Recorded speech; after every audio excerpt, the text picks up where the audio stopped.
ဟယ်လိုအားလုံးပဲမင်္ဂလာပါရှင်မင်္ဂလာတက်မြင့်ဆန်းလေးစက်ကီယာရောက်ပြခဲ့ပကြုံတော်မြို့နယ်ကနေပြီးပြန်လေးကြိုဆိုလိုက်ပါတယ်ဒီနေ့မှာတော့လှိုင်ကမာရွတ်ကနေပြီးတော့ EV ကားလေးအားသွင်းဖို့အတွက်ဆိုပြီးတော့ Robot RB 4000 ISCR Inverter Type မီဆက်လေးကိုလာရောက်ဝယ်ယူအပ်ပေးသွားပြီဖြစ်ပါရှင်ဆက်လေးကိုကားမှာဓာတ်ရိုက်အားသွင်းလို့ရအောင်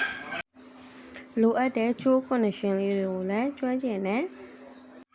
လျှက်စစ်ပညာရှင်နဲ့ခေါ်ယူပြီးတော့တက်ဆင်ပေးလိုက်ပါတယ်ရှင်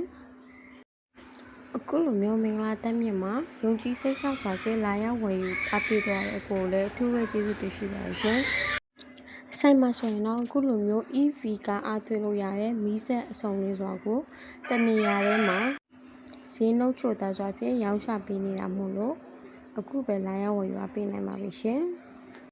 ဆက်လီကိုလိုအပ်တဲ့ကျိုး connection နဲ့တွေ့တန်းပြီးသွားပြီဆိုရင်တော့ကားမှာအားဝင်မဝင်ကိုပါတကားလေးဆန်းပြပေးလိုက်ပါတယ်ရှင်အာမခံပြီးသွားနဲ့ရောင်းချပေးနေတာမို့လို့ EV ကအားသွင်းဖို့အတွက်မီးစက်များကိုအခုပဲမင်္ဂလာတက်မြင့်မှာလာရောက်ဝယ်ယူအပ်ပေးဖို့ EV ချစ်သူများကိုတင်ကောက်ပါလိုက်ပါတယ်ရှင်ဆိုင်မှာလာရောက်ဝယ်ယူအပ်ပေးခြင်းနဲ့ဆိုရင်တော့ဆိုင်အမှတ်5058 54လမ်းလေဘလောက်ပစွန်တော်မြို့နယ်မှာအခုပဲလာရောက်ဝယ်ယူပေးနိုင်ပါပြီရှင်အသေးစိတ်စုံစမ်းမိမဲ့လူပါကဖုန်းနံပါတ်39955888နဲ့399519နဲ့669လေးတို့ကိုဆက်သွယ်မိမဲ့စုံစမ်းနိုင်ပါပြီရှင်ဗီဒီယိုလေးကိုစမ်းကြည့်ရှုပြီးလို့လည်းကျေးဇူးများတင်ပါတယ်ရှင်